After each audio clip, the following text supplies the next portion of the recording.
오늘 우리 교회 항전지 선출을 위한 공동의회를 했습니다. 1차 투표 실시했는데 장로 3분, 안수집사 5분, 권사 10분을 선출하기로 계획을 세웠습니다. 두 가지 바라는 것은 그동안 기도했던 대로 신실한 사람들이 세워지도록 기도해 주시기 바랍니다. 그리고 선출되면 그 다음부터 점점 더 좋아지는 일꾼이 되기를 바랍니다. 가면 갈수록 더 좋아지고 헌신하고 충성해야 되는 것입니다. 교인들에게 부탁하기는 계획된 인원이 다 될 수 있도록 도와주시기 바랍니다. 장로 3분, 안수집사 5분, 권사 10분이 다 될 수 있도록 도와주시면 고맙겠습니다. 그리고 시험에 드는 일이 없어야 되겠습니다.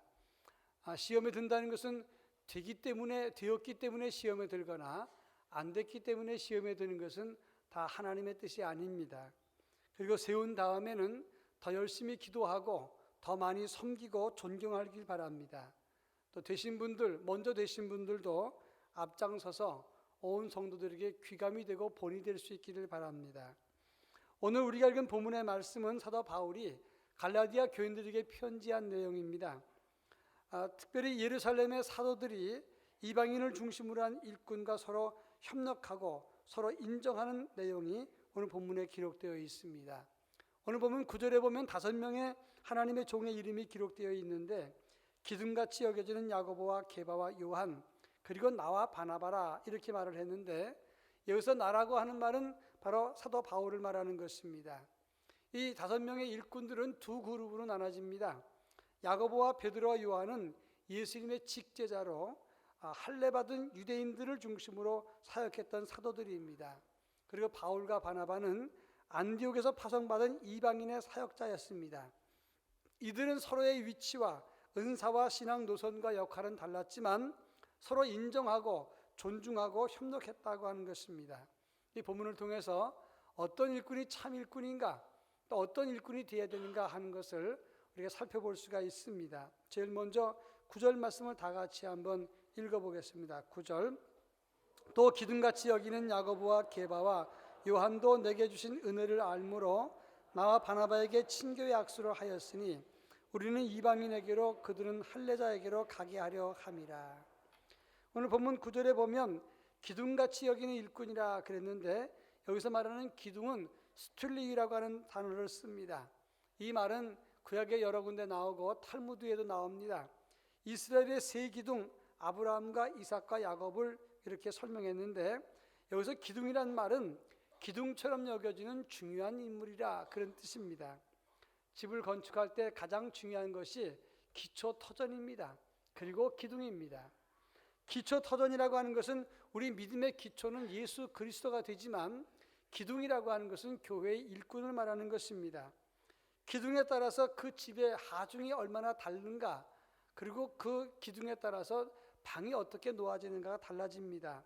마찬가지로 교회 일꾼이 누구냐에 따라서 교회의 모양도 달라지기 때문에 그래서 교회의 지도자는 중요한 일이다 하는 것입니다.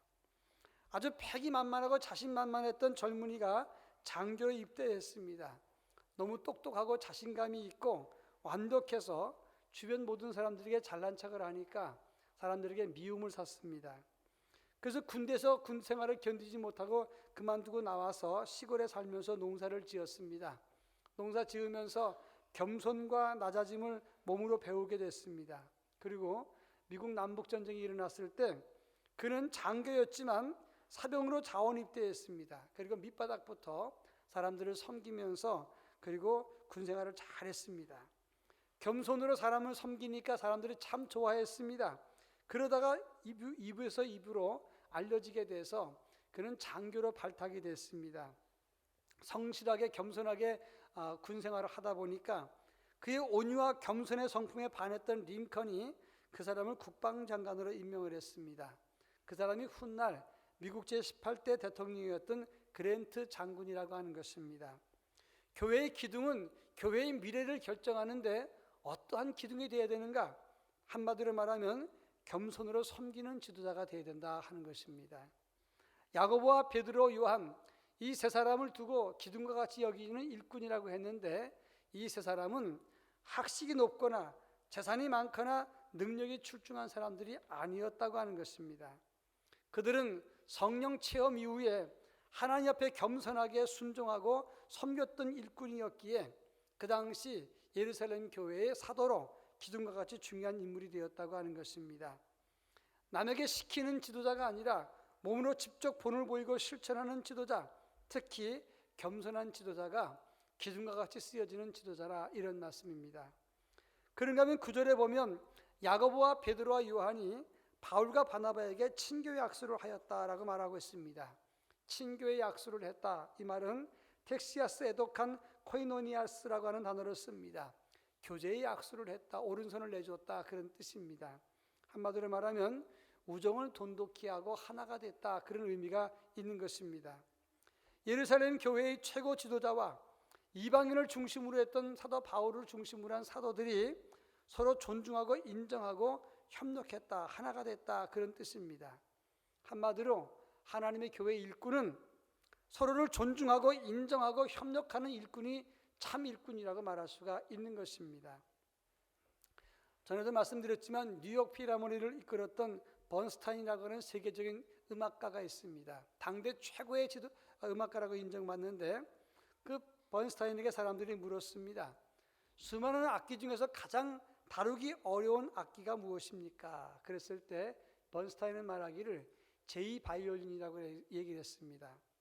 제1바이올린은 오케스트라에서 기준음이고 중심입니다. 그런데 이 사람들이 집중하는 바이올린, 제1바이올린은 사람들이 많이 관심을 갖는데 1바이올린을 어시스트 해줘야 되는 제2바이올린은 사람들에게 드러나지 않는 연주자입니다. 그러면서도 화음을 이루어야 되기 때문에 제2바이올린은 인기가 없다고 하는 것입니다. 번스타인은 말합니다.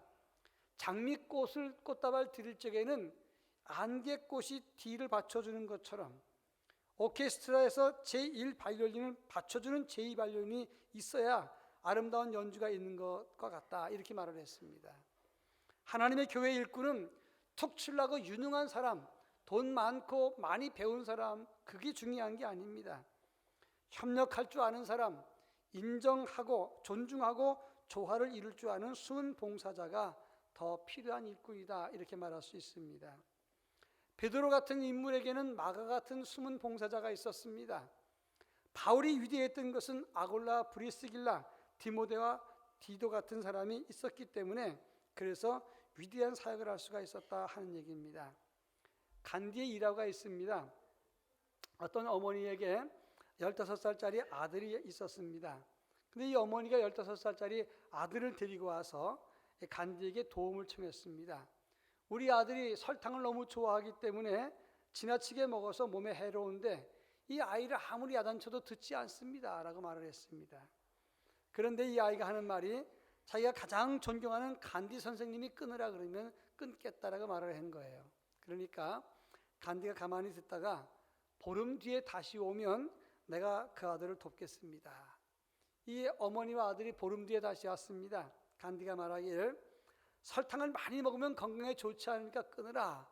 이 아이가 글씨를 끊었어요. 그러니까 어머니가 너무 고마워하면서 선생님, 근데 그 보름 전에 끊으라 그러면 끊을 것인데 왜 보름 뒤에 끊으라고 하셨습니까? 그때 간디가 하는 말입니다. 사실은 저도 설탕을 너무 좋아해서 몸에 나쁩니다.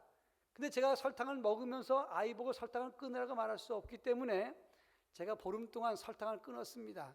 그리고 다시는 안 먹기로 결정을 하고 그 다음에 이제 아이에게 권면했습니다, 라고 말을 해줬습니다. 남에게 시키고 지시하는 사람이 아니라 조화를 이루고 몸으로 섬기는 사람, 스스로 본을 보이는 지도자, 이런 사람이 중요한 지도자라, 이렇게 말할 수가 있는 것입니다. 오늘 보면 10절 말씀을 다 같이 한번 읽어보겠습니다. 10절, 다만 우리에게 가난한 자들을 기억하도록 부탁하였으니 이것은 나도 본래부터 힘써 행하여 왔노라. 10절에 보면 예루살렘 교회의 지도자였던 사도들이 부탁을 합니다. 가난한 사람들을 기억하도록 부탁을 했습니다. 그때 바울이 말하기를 이것은 나도 본래부터 힘써 행하여 왔도다, 이렇게 말합니다. 가난한 자를 기억해달라. 톤푸터콘이라고 하는 단어를 썼는데 이것은 생활수단이 전혀 없는 생활이 어렵고 힘든 사람을 말하는 것입니다. 그 당시 예루살렘 교회는 유대 땅 전체가 여러 해 동안 기근이 있었기 때문에 굶고 고통당하는 사람들이 많았습니다. 그래서 예루살렘 교회가 바울에게 부탁을 한 겁니다. 바울은 그 말을 듣고 마게도냐 여러 지역을 순회하면서 헌금을 모아다가 3차 전쟁이 끝난 다음에 그리고 예루살렘 교회에다가 헌금을 해서 도와주었습니다. 이게 무슨 말이냐? 결과적으로 이렇게 말하는 것은 믿음이라고 하는 것은 입이나 입술이나 이론에 있는 것이 아니라 실천적인 믿음, 남을 위해서 베풀 줄 아는 그런 수고하는 믿음이 진정한 믿음이라는 것을 말하고 있는 것입니다. 어떤 사람이 천국에 갔더니 천사들이 천국을 보여주더래요. 근데 천사 어떤 창고를 열어보니까 거기 혓바닥만 잔뜩 있는 겁니다. 이게 뭡니까 징그럽게. 그랬더니 목사님들의 혀만 있는 거예요. 목사님들이 말만 하고 섬기지 않고 실천하지 않아서 목사님들의 혀만 있는 겁니다. 그 다음 창고문을 열었더니 이번엔 귀만 있는 겁니다. 이게 뭡니까? 이거는 교인들의 귀입니다. 듣기만 하고 실천하지 않아서 귀만 잔뜩 천국에 있고 몸통은 없습니다. 이렇게 이야기했다고 합니다. 물론 재미있는 이야기지만 시사하는 바가 참 큽니다. 말만 하는 교인, 말만 하는 목사, 그리고 듣기만 하는 교인, 그것은 엄밀한 의미에서 의미가 없는 것입니다. 실천적인 믿음, 손과 발로 그리고 뛸 수 있는 실천적인 믿음이 진정한 일꾼이 되는 것입니다.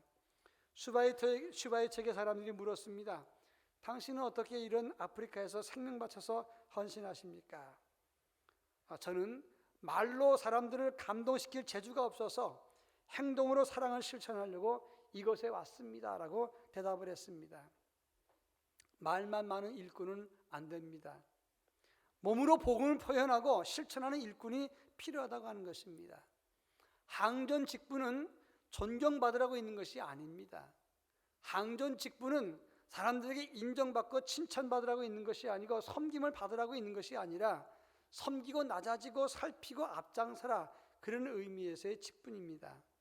교인들을 살필 줄 아는 사람, 낮아지고 섬길 수 있는 사람, 그리고 앞장서는 사람이 실천적인 사람이 항전직이라 말할 수가 있습니다.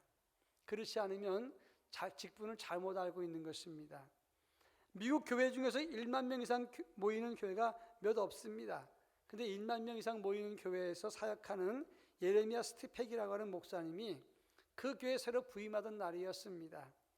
이제 교인들은 새로운 목사님이 부임하니까 너무너무 기쁜 마음으로 준비를 잘했습니다. 그런데 교회 입구에 노숙자가 있으면서 구걸을 하는 겁니다. 음식 사려고 그러는데 한 푼만 주십시오. 교인들이 싫어합니다. 그러면서 눈길 하나 주지 않고 거절했습니다. 이 노숙자가 예배당에 들어가니까 안내위원들이 끌고 나와버렸습니다.